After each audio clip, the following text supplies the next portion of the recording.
Hello friends, देखिए ये एक सवाल हमारे ऑडियंस की तरफ से आया है। बहुत ही बढ़िया सवाल है।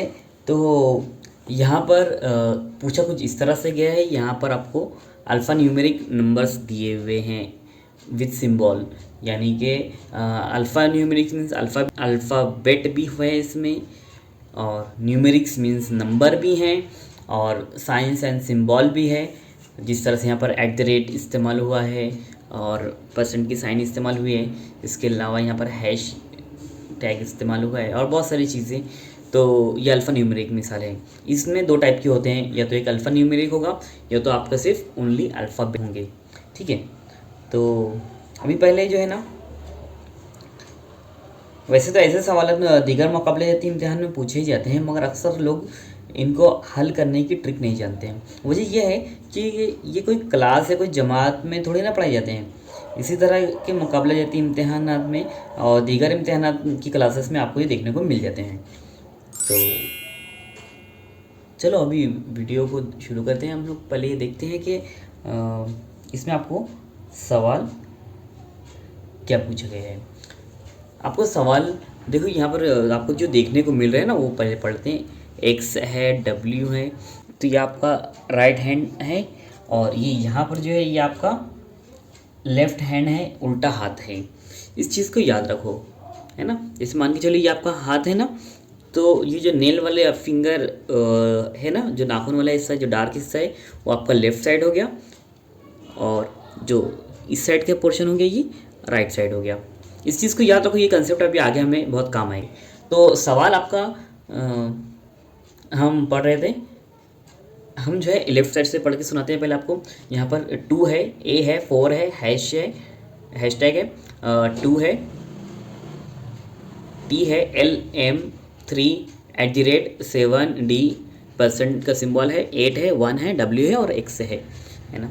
अगर मैं आपसे पूछूं कि लेफ़्ट साइड से दूसरा नंबर क्या है, तो आप इस तरह से बता देंगे कि लेफ़्ट साइड से दूसरा नंबर ए है। अगर आपसे सवाल ये पूछा जाए कि राइट साइड से पहला नंबर, तो आप बोलेंगे एक्स है। राइट साइड से अगर आपका 8वां नंबर पूछेगा तो आप गिनेंगे 1 2 3 4 5 6 7 8, तो 8वें नंबर पर आपको @ सिंबल है। ठीक है, लेकिन इतना आसान ऐसे पूछेगा नहीं ना आपसे। तो सवाल देखिए अब आपका क्या पूछा गया है। आपको सवाल है कि दिए गए तरतीब में उल्टे हाथ से 11वें हर्फ के उल्टे हाथ से 5वां हर्फ कौन सा है। तो हो सकता है आपको थोड़ा सा कॉम्प्लिकेटेड लग रहा होगा। तो अब हम इसकी तफसील देखते हैं कि इसको कैसे अब हमको हल करना है। तो जब भी आपको सवाल में उल्टे उल्टे कहा जाए, यानी लेफ़्ट लेफ़्ट 2 मरतबा लफ्ज़ इस्तेमाल हुआ, या राइट राइट 2 मरतबा इस्तेमाल हुआ, उल्टा उल्टा या सीधा सीधा, है ना, एक ही जैसे अल्फाज 2 मरतबा इस्तेमाल हुए, तो आपको उसमें क्या करना है, आपको उसके अंदर माइनस करना है, तफरीक करना है। ये याद रखिए, ये उल्टा ये भी उल्टा, यानी माइनस माइनस। ये कौन सा सिंबल दिख रहा है आपको, ये माइनस का ही सिंबल दिख रहा है। ठीक है, याद रखिए इसको। ओके, और जब भी आपको अलग अलग डायरेक्शन दिखे कि उल्टा से सीधा या सीधे से उल्टा, यानी कि लेफ़्ट टू राइट, या राइट, एक राइट है दूसरा लेफ़्ट है, या राइट है और लेफ़्ट है और लेफ़्ट और राइट है, तो अगर एक लेफ़्ट है एक राइट है, तो उसमें आपको कौन सी अलामत इस्तेमाल करनी है, प्लस की, एडिशन की। ये क्या है ना, हम इसको एग्जांपल में समझेंगे तो आपको क्लियर समझ में आएगा। बहरहाल अभी इतना याद रखो, लेफ़्ट लेफ़्ट राइट राइट के लिए माइनस करेंगे आप लोग, है ना। और एक लेफ़्ट और एक, यानी ये एक आपका लेफ़्ट और एक आपका राइट है ना। ये आपका लेफ्ट हैंड, ये आपका right hand, left hand right आपने मिलाया, ये क्या हो गया, ये प्लस का सिंबल। आप प्लस का सिंबल इस्तेमाल करें। ये मैंने एक ऐसे आपको ट्रिक बताई याद रखने के लिए। आप और ज़्यादा जीनियस हो, आप अपने तरीके से याद रखो, ऐसी विश। देखो सवाल में पूछा गया था कि दिए गए नंबर से उल्टे हाथ से 11वें हर्फ के उल्टे हाथ से 5वां हर्फ, यानी उल्टे उल्टे 2 मरतबा आपके पास लफ्ज़ उल्टे इस्तेमाल किया गया, नहीं लेफ़्ट लेफ़्ट 2 मरतबा इस्तेमाल हुआ है, तो कौन सी सिंबल आया, माइनस, है ना। तो इन्हें आपको माइनस करना है। किसमें से, एक लफ्ज़ आपका इस्तेमाल हुआ 11 है, दूसरा है 5, तो 11 में से आपको 5 निकाल देना है। आपके पास क्या बचा, 11 में से 5 गया तो क्या बचा आपके पास बचा है 6, है ना। अब आपको 6 काउंट करना है। छठे नंबर का आपको आदत चाहिए। अब छठे नंबर का आदत कौन से लेंगे, मैं इधर से लूँगा या इधर से लूँगा, एक क्वेश्चन अराइज होता है ना। तो जब आपको कहा गया है कि उल्टे हाथ से 11वें हर्फ का उल्टे हाथ से 5वां हर्फ, तो आपको उल्टे हाथ से ही यानी लेफ्ट टू राइट ही लेना है। तो मैं लेफ्ट से गिन रहा हूँ, 1 2 3 4 5 6, यानी आपका सही आंसर क्या होना चाहिए, टी। तो यही आपका राइट आंसर है, इसी को आपको उसमें देखने को मिल जाएगा आंसर। अब याद रखिए इसकी तफसील में जाएंगे तो वास्ट है ये, तो हम सिर्फ ट्रिक बता रहे हैं आपको। अगर वक्त रहा तो हम लोग अल्फ़ाबेटिकल वाले जब ऑर्डर सॉल्व करेंगे तो उस टाइम ये कैसे हम लोग ने ड्राइव किया उसके बारे में भी समझ लेंगे उसको। Next question. ओके, बहुत ही बढ़िया। देखिए ये क्वेश्चन आपके सामने आ गया है। तो यहाँ पर आप पहले इसको मैं पढ़ के सुना दे रहा हूँ। ये 4 7 1 क्वेश्चन मार्क J2 और वाट एवर, इस तरह से ये है। ठीक है, वीडियो लंबी नहीं करना है, थोड़ा शॉर्ट में चलते हैं आगे। तो सवाल आपको ये दिया हुआ है कि दिए गए तरतीब में सीधे हाथ से 14 हर्फ के सीधे हाथ से चौथा हर्फ कौन सा है। अगर आपको पूछेंगे सीधा से चौथा हर्फ तो आप बोलेंगे कि ये राइट है, आपका बताया था अभी, ये 1 2 3 4, तो सीधा से चौथा तो ये हो गया। और सीधा से अगर 14 बोला उसने तो 1 2 3 4 5 6 7 8 9 10 11 12 13 14, तो सीधा से 14 ही हो गया। लेकिन सवाल तो थोड़ा सा समझ में नहीं आया कि सीधे हाथ से 14वां हर्फ के सीधे हाथ से चौथा हर्फ कौन सा है। तो यूज़ करो, क्या ट्रिक थी वो, सीधा सीधा इस्तेमाल हुआ है ना, यानी राइट राइट इस्तेमाल हुआ, ये इस्तेमाल हुआ, राइट और राइट बराबर है। जब भी राइट और राइट इस्तेमाल हो जाए या लेफ्ट लेफ्ट इस्तेमाल हो जाए, सेम सेम चीज़ें इस्तेमाल हो, तो आपको सीधे डायरेक्टली माइनस कर देना है। क्या क्या है, 14 में से आपको कितना माइनस करना है, चौथा, मतलब 14 में से आपको माइनस करना है 4, तो आपके पास क्या बचा 10। यानी आपको 10वें नंबर का जो भी आधा सिंबल जो भी है वो बताना है। ठीक है, लेकिन अब क्वेश्चन फिर वही आता है कि 10वें नंबर का बताना है, लेकिन मैं लेफ्ट से बताऊं या मैं लेफ्ट से बताऊं या मैं राइट से बताऊं, ये क्वेश्चन आता है ना।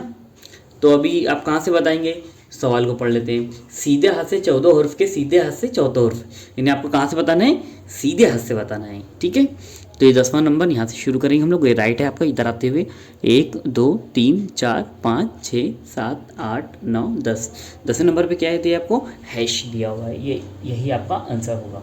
ओके, सिंपल है, 2 4 मश्क करेंगे तो आपको समझ में आ जाएगा। जब सीधा सीधा बोल देगा वो तो आपको माइनस कर देना है, उल्टा उल्टा बोल देना है तो भी माइनस कर देना है, और माइनस करने के बाद जो भी नंबर आया तो उसमें से आपको रैंकिंग देख लेना है। ओके, अभी एक बात समझ लो आप लोग कि सवाल अगर जो पूछा है तरतीब वाला तो तरतीब से हल होगा, नहीं तो सेम यही सवाल दिया जाएगा आपको और कुछ और ही पूछेगा वो कि इसकी तरतीब बदलो, इसको 4 नंबर आगे पीछे कर दो, 4 नंबर उधर आगे पीछे कर दो, तो ऐसे हल होगा कि इस पैटर्न पे नहीं होगा, है ना।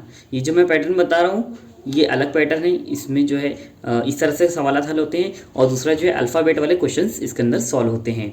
तो अल्फ़ाबेट वाले क्वेश्चंस भी हम देखने वाले हैं वीडियो में। ओके, तो अगला ये टॉपिक है आपका अल्फ़ाबेटिकल ऑर्डर वाला, कि इसमें भी वही रूल आपको फॉलो करना है। पहले आपको लेफ़्ट और राइट, ये यहाँ से आपका जो होता है ये होता है आपका राइट, और ये यहाँ से जो होता है ये आपका होता है लेफ़्ट। यहाँ पर तरतीब वही है, फार्मूला वही है, यहाँ पर आपको A से Z तक जो है अल्फ़ाबेट देखने को मिल रहे हैं, और 1 से लेकर 26 तक जो है नंबर भी इसको मैंने नंबरिंग दे दिया है। अब यहाँ पर लेफ़्ट, यहाँ से A से आगे बढ़ेंगे तो ये लेफ़्ट, और यहाँ Z से इस तरफ से आएंगे तो राइट। अगर आपसे पूछेंगे कि राइट साइड से दूसरा, तो राइट साइड से दूसरा आपका Y है। अगर आपसे पूछेंगे लेफ्ट साइड से पहला, लेफ्ट साइड से पहला A है, लेफ्ट साइड से चौथा, तो लेफ्ट साइड से चौथा आपका जो है D है। ठीक है, इतना तो आप जवाब दे सकते हो। यहाँ तक तो कंसेप्ट क्लियर हो गया ना। हाँ, और अगर आपसे पूछ लेगा वो कि 15वां लेटर कौन सा है, तो आप गिनते बैठोगे, फिर वो ABCD ये इतना टाइम तो देते ही एग्जामिनर आपको, है ना। टाइम तो बहुत है आपके पास, लगा दो पूरे 2 4 घंटे उसमें लगा दो गिनने के लिए। अरे जो ट्रिक बता रहा हूँ उसको फॉलो करो, टाइम बहुत बचेगा। देखो मैं अभी एक यहाँ पर एक चीज़ बता रहा हूँ, यहाँ पर 1 2 3 4 5, ये मैं यहाँ पर आपको लिख दे रहा हूँ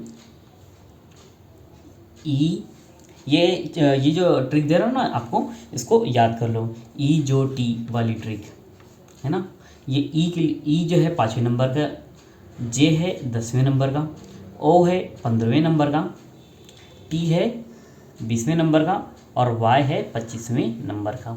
ठीक है, तो आपको लेफ़्ट से ही चलना है, तो आपको आपके लिए ये काम बहुत आसान हो जाएगा। ई जो टी, ये कोडिंग याद रखो, 5, 10, 15, 20, 25। ठीक है, जब भी कहीं पर भी ऐसे सवाल आएंगे तो आपके ये रेडी हो जाना चाहिए दिमाग में।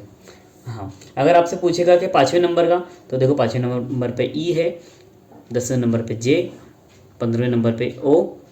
अब मान के चलो कि आपके पास 15 की बजाय उसने 16 नंबर पे कौन सा ये पूछ लिया, तो ओ के बाद क्या था, ओ पी। ओके भाई साहब, तो ये आपका आ जाएगा पी, फ़ौरन आपने आंसर दे दिया। टी 20 नंबर पर है, तो अगर एस पूछा है तो कैसे बताएंगे। अगर आपने इसी की प्रैक्टिस की है, इस साइड से जाने की, तो आपको ओ से आगे बढ़ना है, तो आपको वैसे भी आसान पड़ेगा। बाकी डिपेंड करता है कि आपने उसकी मशक कैसे की है। दिमाग को ज़्यादा थकाओ मत, एक साइड से भी अगर आप प्रैक्टिस करोगे ना, तो भी आपको परफेक्ट याद रहेगा। ठीक है, अभी हम लोग मिसाल लेंगे बाद में, पहले इसको समझ लेते हैं ट्रिक को। अच्छा, लेफ़्ट टू राइट तो आपको समझ में आ गया, लेकिन अगर उसने आपसे पूछा कि सीधे हाथ से सीधे तरफ से जो है, यानी राइट साइड से आपका पहले लेटर तो आप जेड बता देंगे, दूसरा लेटर वाई बता देंगे, लेकिन अगर उसने सीधे हाथ से आपको 15वां लेटर पूछ लिया, हाँ, तो आप, या सीधा हाथ से उसने आपसे 13वां लेटर पूछ लिया, तो फिर क्या करेंगे, गिनते बैठेंगे कि जेड वाई एक्स डब्ल्यू, है ना। यहाँ पर भी सीधी ही याद नहीं हो रही है, उल्टी याद करेंगे, है ना। और आपके पास तो टाइम तो भरपूर है एग्जाम में। ऐसा नहीं करना है, इसकी ट्रिक बता रहा हूँ, बहुत आसान ट्रिक है, देखो और समझो इसको। तो देखो मैंने यहाँ पर इसको नंबरिंग दे दी है कि अगर आपसे वो राइट साइड से 5वां नंबर पूछे तो 5वें पर आ रहा है वी, अगर आपसे 10वें पर पूछे तो 10वें पर आ रहा है क्यू, फिर पूछेगा अगर वो आपसे 20वां नंबर राइट साइड से, तो आपका जी आ जा रहा है। तो लेकिन आपको ऐसे डबल डबल याद करने की ज़रूरत नहीं है, आपको सिर्फ ये ई जो टी याद रखना है। ठीक है, पहली चीज़ आपने ये याद कर लिया, हो गया। अब आपको करना क्या है, यहाँ पर मैं देखो Z यहाँ पे 26 नंबर पे था, ऊपर से देखे लेफ्ट साइड से 26 नंबर पे था, राइट साइड पे देखे तो पहले नंबर पे, तो 26 और 1 मिलाकर आपका कितना हो गया, 27 हो गया भाई साहब, 27। यहाँ पर देखो, पर जे जो 17 नंबर पर है राइट साइड से, है ना, इस साइड से 10वें नंबर पे है, तो 10 और 17 मिलाकर कितना हो गया, ये भी 27 हो गया। क्या बात है, कमाल हो गया ना। तो यहाँ पर ए देखो, ये 26वें नंबर पे है और ये 1 नंबर पे है, तो 26 और 1 मिलाकर ये भी 27 हो गया। यानी कि जितने हैं ए से जेड तक सबकी अगर टोटल करेंगे ना आप, लेफ्ट और राइट मिलाकर, तो आपकी हो रही है 27। तो इसके ऊपर से आप लोग एक मामूली से कैलकुलेशन कर सकते हैं। कैसे कि अगर आपसे, अब ध्यान दो, यानी अगर आपको पूछ ले जाए सवाल के जे कितने नंबर पर है, लेफ़्ट टू राइट कितने नंबर पे, लेफ्ट साइड से मालूम करना रहता है, तो लेफ़्ट का हम स्टैंडर्ड वैल्यू मान लेते हैं कि कितने नंबर पे, तो आपको मालूम है ई जो टी से आपने याद रखा है कि जे जो है 10वें नंबर पर है, बराबर है।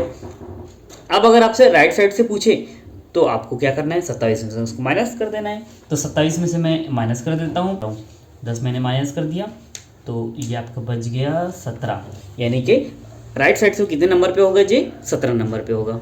सिंपल सी बात है, समझ में आई, कंसेप्ट समझ में आया। एक एग्जाम्पल और, हाँ, अब आपको पूछा गया कि 7वें नंबर का लेटर कौन सा है, सीधा तरफ से, दाएं जानिब से, राइट साइड से। ठीक है, कितने नंबर का पूछा उसने, 7वें नंबर का। तो आपको 7 को माइनस करना है, कितने में से माइनस करेंगे, 27 में से माइनस करेंगे। तो अगर आपको 7 नंबर पूछता था लेफ्ट साइड से, तो आपको आप इधर से बता देते, लेकिन आप उसने क्या पूछा, इस साइड से पूछा ना, राइट साइड से पूछा ना, तो आप वो 27 से माइनस कर देंगे, माइनस करेंगे तो आपके पास आ जाएगा आंसर 20, यानी कि जो 20वां लेटर है राइट लेफ्ट साइड से, वही लेटर जो है राइट साइड से 7वें नंबर पे है, बराबर है। तो 20वें नंबर पे क्या है, आप ई जो टी लगा दो उसके ऊपर, ई जो टी फार्मूला, तो टी पे 20 नंबर है पर क्या है, टी है। ओके, आई होप ये कंसेप्ट क्लियर हो गया होगा। अब अगले आने वाली वीडियो में हम इस तरह से बहुत सारी मिसालें लेंगे। और हाँ, मैंने कहा था कि एग्ज़ाम्पल अलग अलग पूछी जा रही है, इसी वजह से मैंने आप लोगों को एक काम दिया था मैंने अल्हम्दुलिल्लाह जो वो ग्रुप था मुझे अब थोड़ा कामयाब होता नज़र आ रहा है। काफ़ी लोग उसमें हमारे साथ जुड़ रहे हैं और काम से लगे हैं कि जो स्क्रीनशॉट मुझे दे रहे हैं कि देखिए आप लोग स्क्रीनशॉट भेज रहे हैं तो हम उसी के ऊपर जो है हमारे अगले जो आने वाली वीडियो है, प्रैक्टिस वीडियो है, तो उसके अंदर वो सारे क्वेश्चंस डालेंगे, उसको सॉल्व करेंगे। और उसका फ़ायदा किसका होने वाला है, इम्तिहान कौन देने वाला है, आप लोग देने वाले हो। ठीक है, तो आपको उसके अंदर बहुत सारा फ़ायदा है। आप पढ़ने में आपको क्वेश्चन जब आप स्क्रीनशॉट के लिए निकाल रहे हो ना, तो बहुत सारा आपको उसमें बेनिफिट है। सारे क्वेश्चन किस तरह से कौन कौन से पेपर में कैसे कैसे पूछे जा रहे हैं, इसका आपको बहुत बड़ा बेनिफिट मिलने वाला है ना। और साथ में हम उसका सॉल्यूशन भी देख ले रहे हैं। तो खैर आज की वीडियो में इतना ही, मिलते हैं अगली वीडियो में। Take care.